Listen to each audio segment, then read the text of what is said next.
Hey guys, Josh Roof here with the Unconventional Compass, and today we're going to be talking about a principle called the pressure principle. The principle is simple. It's more pressure brings more success, as long as you don't hit the breaking point. Here's Jordan Peterson's take on pushing yourself up to that breaking point, so to speak. With them, and you want a job that's challenging, I would say, that pushes you beyond what you already are. And God only knows how hard you need to be pushed in order to go beyond where you are. But to some degree, if you have a choice, it's not that uncommon that what we'll do is choose to be pushed to the limit, especially when we're at our best. We think, well, where's the limit? It's here. Maybe I can manage that. I'm going to push myself right to the damn limit. Then I'm going to push myself a little bit over just to see if it's possible. And if that happens, then, you emerge with a sense of triumph. I'm now more than I was, right? And maybe that's what you're here to be, is to be more than you were, right? To push those limits. And to do that, you contend with the world. You wrestle with God. You don't casually say, I believe, because who knows? No one knows, right? We're separated from the infinite by death and ignorance. We don't know.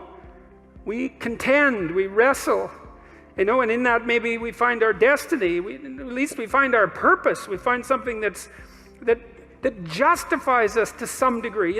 If I'm awake at night wondering, and I think, God, I pushed myself as far as I could in this effort, whatever the effort that I'm considering happens to be. I pushed myself. I don't have a weight on my conscience because I let something go or I failed to accomplish something. I mean, I do often have those sorts of weights. I'm talking about the rare times when I don't.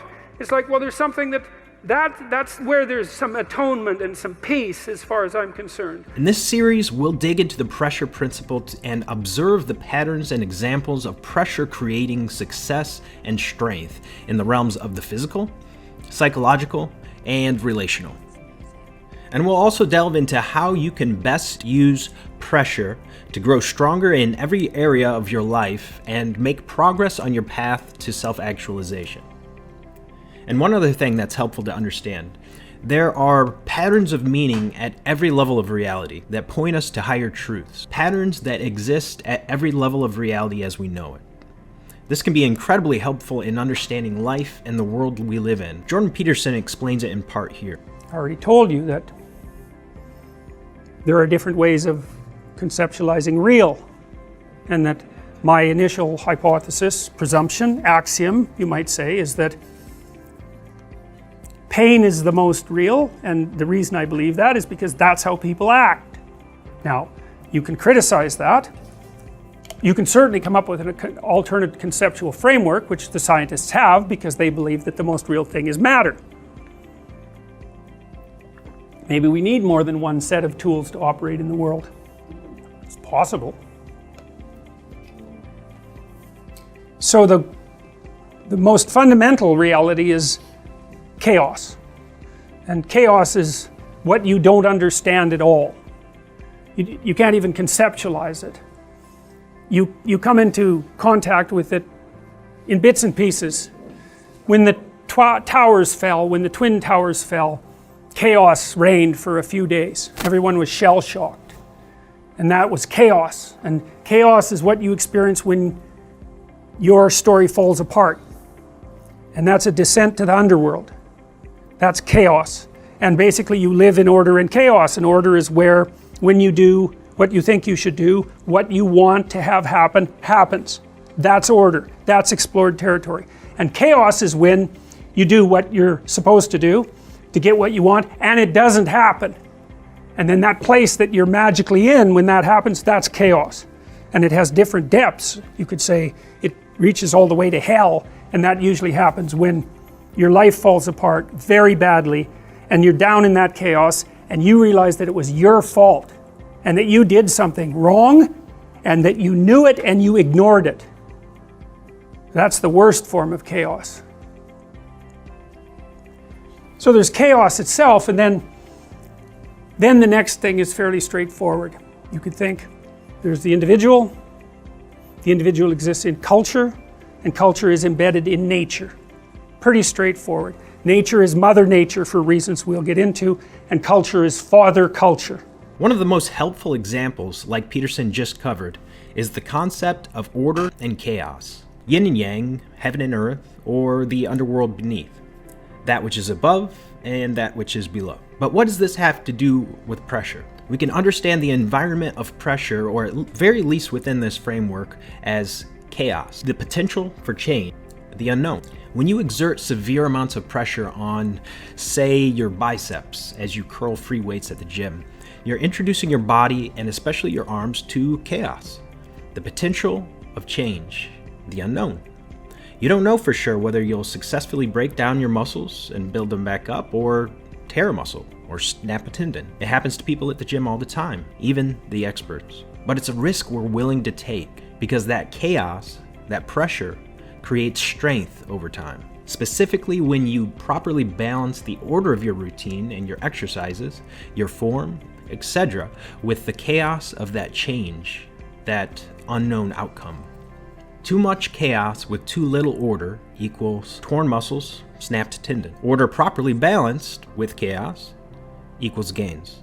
Many Muay Thai fighters train their shins by allowing their training partner to hit their shins over and over with a hard piece of wood like a small baseball bat. UFC fighters and Muay Thai fighters alike condition their shins and feet by kicking a heavy bag.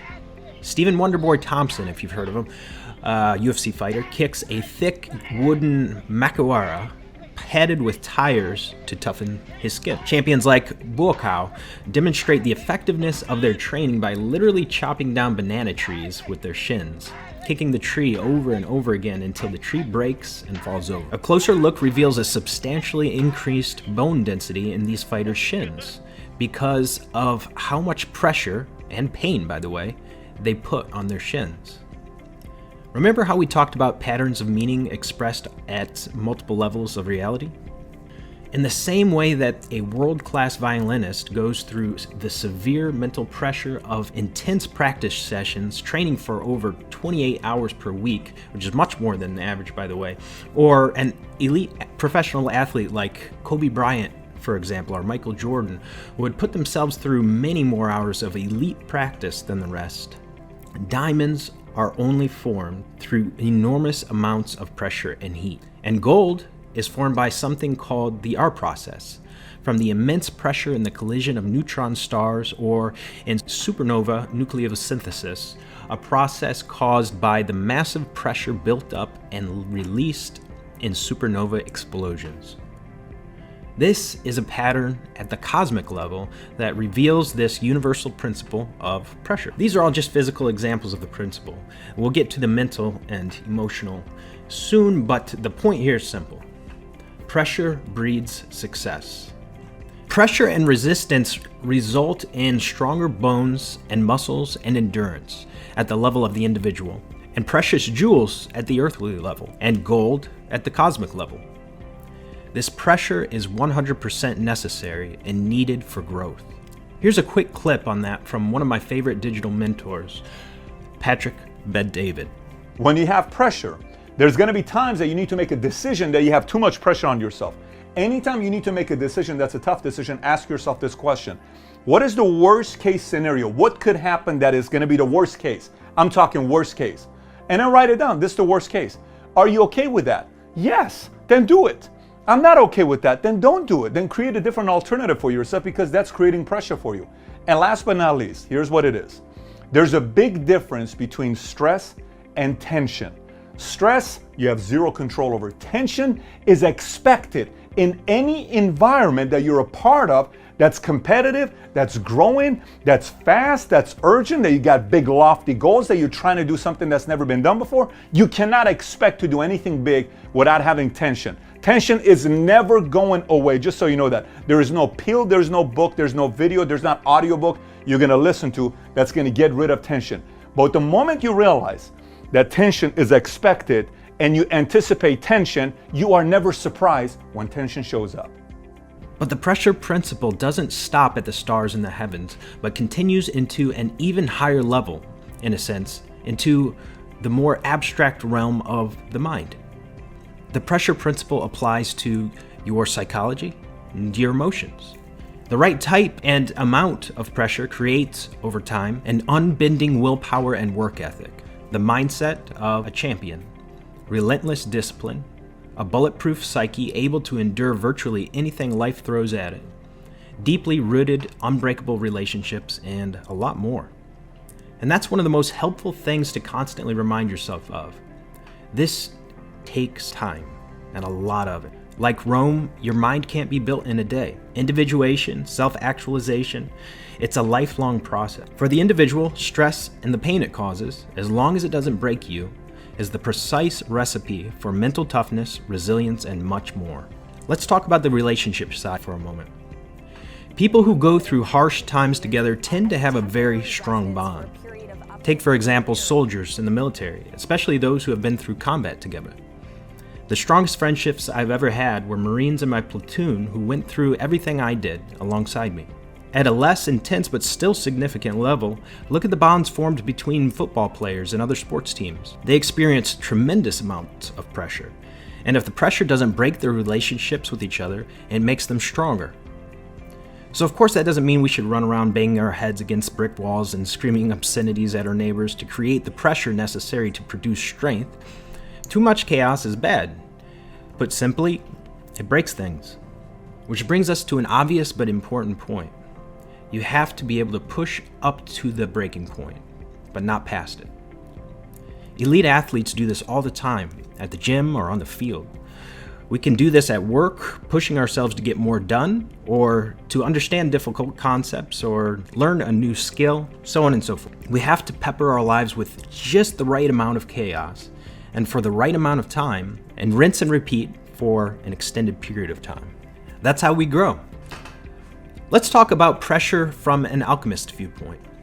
This type of psychological growth is described and applied at multiple levels of reality, by the way, by great alchemists like George Ripley, whose works heavily influenced John Dee, Robert Boyle, and Isaac Newton.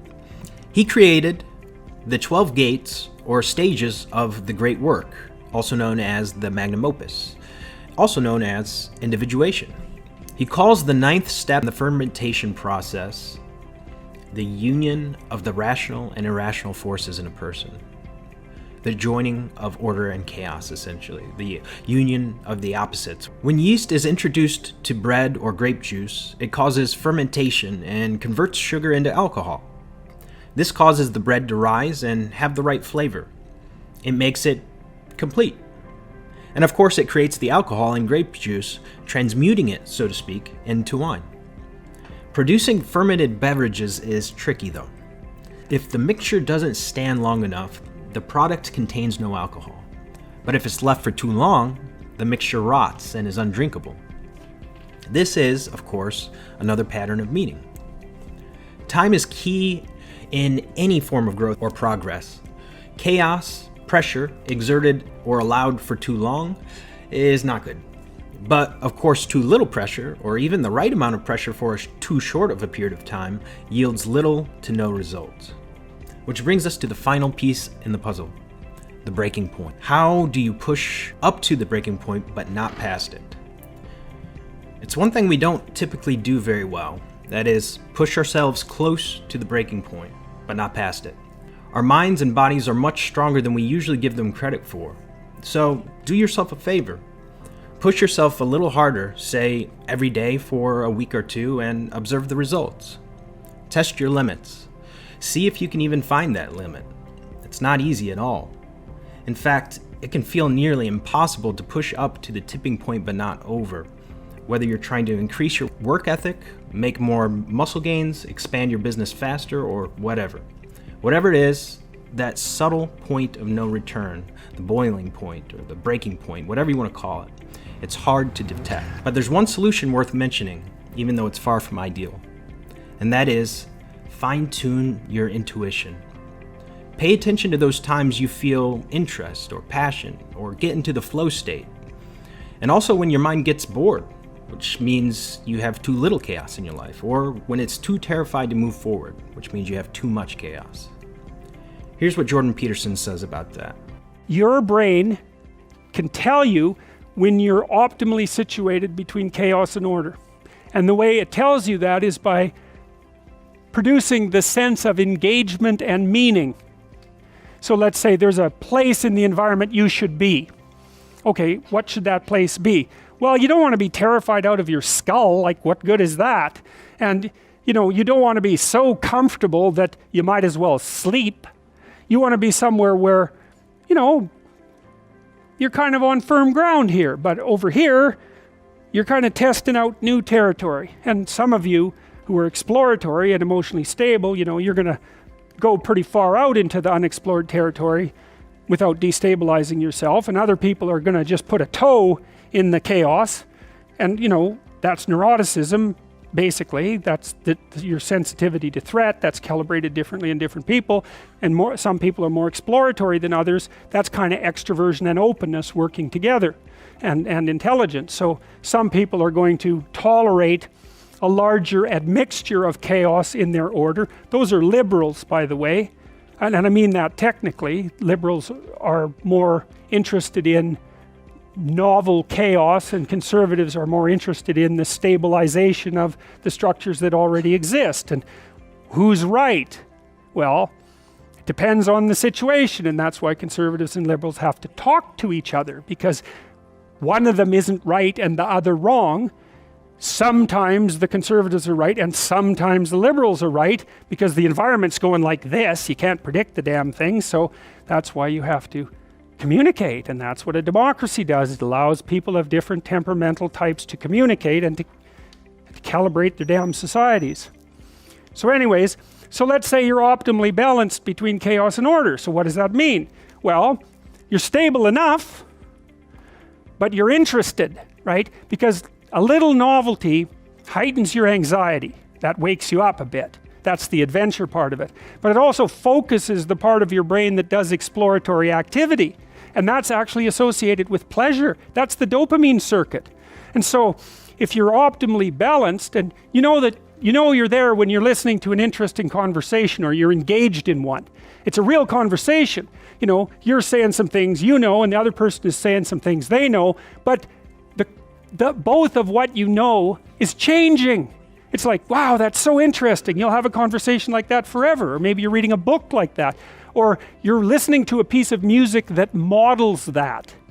Because what music does is provide you with predictable forms, multi-level predictable forms that transform just the right amount. And so music is a very representational art form. It says this is what the universe is like.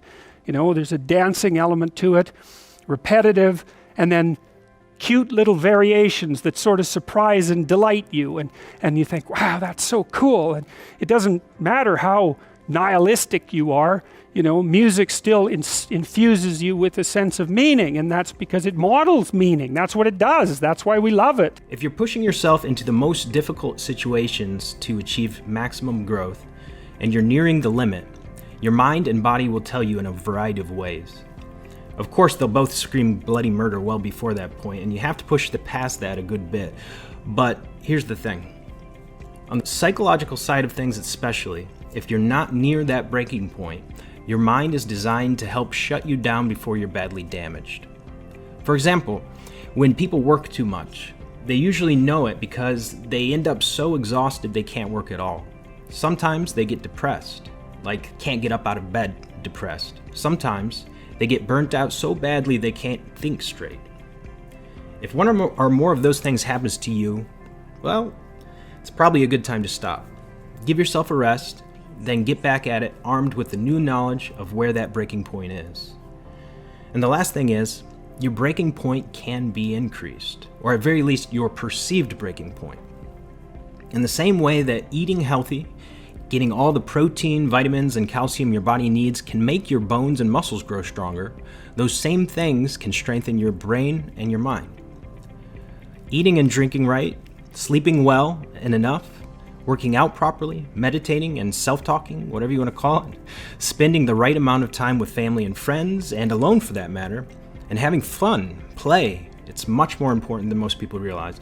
These things all contribute to how much psychological pressure we can handle.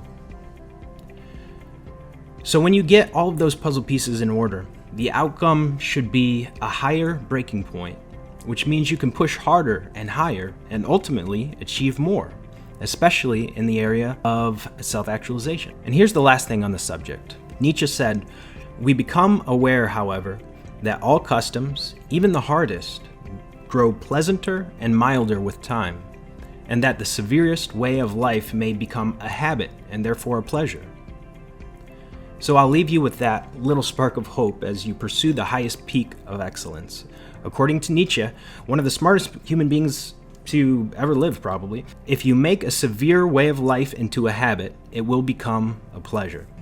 If you enjoy these videos, a simple like and sub with the notification bell on goes a very long way in supporting the channel. Anyway, that's all I have for this one. I will see you in the next one.